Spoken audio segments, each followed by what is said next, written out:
Hi guys, welcome back to my YouTube channel Kavee's Kai ರುಚಿ.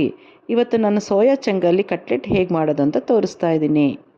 Hello, ಇವತ್ತು ನಾನು ಸೋಯಾ ಚಂಗಲ್ಲಿ ಹೇಗೆ ಕಟ್ಲೆಟ್ ಮಾಡೋದು ಅಂತ ತೋರಿಸ್ತಾ ಇದ್ದೀನಿ. ಸೋಯಾ ಚಂಗ್ ಅಂದರೆ ಹಿಂಗಿರುತ್ತೆ. ಇದು ನಮಗೆ ವೆಜಿಟೇರಿಯನ್ಸ್ಗೆ ಹೈ ಪ್ರೋಟೀನ್ಸ್ ಇರುತ್ತೆ. ಇದರಲ್ಲಿ ಫೈಬರ್ ಕಂಟೆಂಟ್ಸು, ಪ್ರೋಟೀನ್ಸು ಎಲ್ಲ ರಿಚ್ ಆಗಿರುತ್ತೆ. ಇದು ತುಂಬಾ ಒಳ್ಳೆಯದು ಹೆಲ್ತ್ಗೆ. ಇದನ್ನು ಸೋಯಾನ ಬಿಸಿ ನೀರಿನಲ್ಲಿ ಬಾಯ್ಲ್ ಮಾಡಬೇಕು. ಬಾಯ್ಲ್ ಮಾಡಿದಾಗ ಈ ಥರ ಒಂದಕ್ಕೆ ಡಬಲ್ ಥರ ಆಗುತ್ತೆ. ಇದನ್ನು ಹೇಗೆ ಮಾಡೋದು ಅಂತ ಈಗ ಹೇಳ್ತೀನಿ. ಇದನ್ನು ಬಾಯ್ಲ್ ಮಾಡಿ ಇಟ್ಕೊಂಡಿರೋದು ಇದು.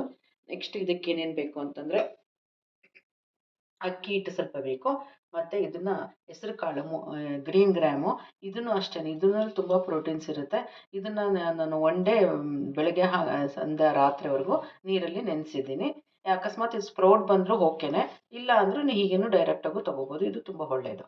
ಮತ್ತು ಕಾರ್ನ್ಫ್ಲೋರ್ ಬೇಕು, ಮತ್ತು ಜೀರಿಗೆ ಬೇಕು 1 ಸ್ಪೂನು, ಒಂದು ಸ್ವಲ್ಪ ಧನಿಯಾ ಬೇಕು, ಕೊತ್ತಂಬರಿ ಸೊಪ್ಪು ಬೇಕು, ಹಸಿಮೆಣಸಿನ್ಕಾಯಿ ಬೇಕು. ಹಸಿಮೆಣಸಿನ್ಕಾಯಿನ ಡೈರೆಕ್ಟಾಗಿ ಹಾಕಿದ್ರೆ ಸ್ವಲ್ಪ ಅಸಿಡಿಟಿ ಆಗುತ್ತೆ ಅಂತ ಹೇಳ್ಬಿಟ್ಟು ನಾನು ಅದನ್ನು ಸ್ವಲ್ಪ ಎಣ್ಣೆಯಲ್ಲಿ ಫ್ರೈ ಮಾಡ್ಕೊಂಡು ತೊಗೊಂಡಿದ್ದೀನಿ.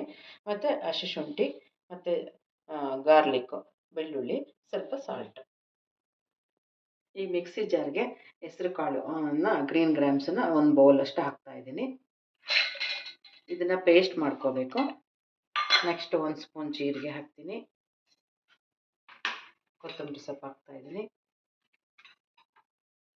ಹಸಿ ಶುಂಠಿ ಹಾಕ್ತಾಯಿದ್ದೀನಿ, ಮೆಣಸಿನ್ಕಾಯಿ ಹಸಿಮೆಣಸಿನ್ಕಾಯಿ, ಬೆಳ್ಳುಳ್ಳಿ ಹಾಕ್ತಾಯಿದ್ದೀನಿ. ನೆಕ್ಸ್ಟು ಇದನ್ನು ಸೋಯಾ ಬೀನ್ಸನ್ನು ಬಿಗ್ಗೆಗೆ ಹಿಂಡ್ಕೊಂಡು ನೀರೆಲ್ಲ ಡ್ರೈನ್ ಮಾಡಿ ಇದನ್ನು ಕೂಡ ಹಾಕ್ಕೋಬೇಕು. ಇದೆಲ್ಲ ಚೆನ್ನಾಗಿ ಪೇಸ್ಟ್ ಮಾಡ್ಕೋಬೇಕೀಗ.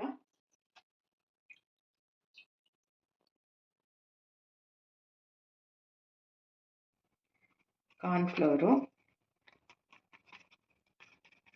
ಒಂದು 4-5 ಸ್ಪೂನ್ ಹಾಕ್ಕೊಳ್ಳಿ. ಕಾರ್ನ್ಫ್ಲೋರ್ನ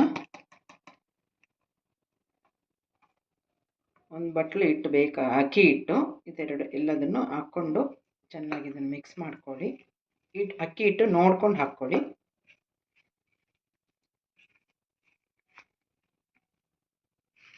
ನೋಡಿ, ಈ ರೀತಿ ಇದನ್ನು ರೌಂಡ್ ಮಾಡಿಕೊಂಡು ಲೈಟಾಗಿ ಕೈಯಲ್ಲಿಂದ ಸ್ವಲ್ಪ ಹಿಂಗೆ ಫ್ಲ್ಯಾಟ್ ಮಾಡ್ಕೊಳ್ಳಿ.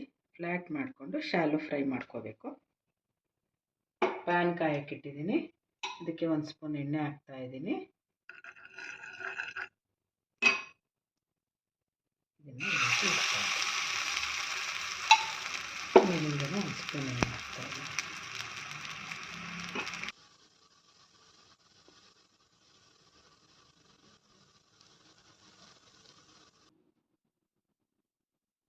ನೋಡಿ, ಸೋಯಾ ಚಂಕ್ ಕಟ್ಲೆಟ್ಟು ಎಷ್ಟು ಚೆನ್ನಾಗಿ ರೆಡಿಯಾಗಿದೆ.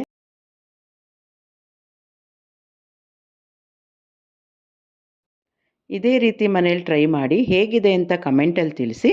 ಇಷ್ಟ ಆದರೆ ಲೈಕ್ ಮಾಡಿ, ಶೇರ್ ಮಾಡಿ, ಸಬ್ಸ್ಕ್ರೈಬ್ ಮಾಡಿರಿ. Thank you.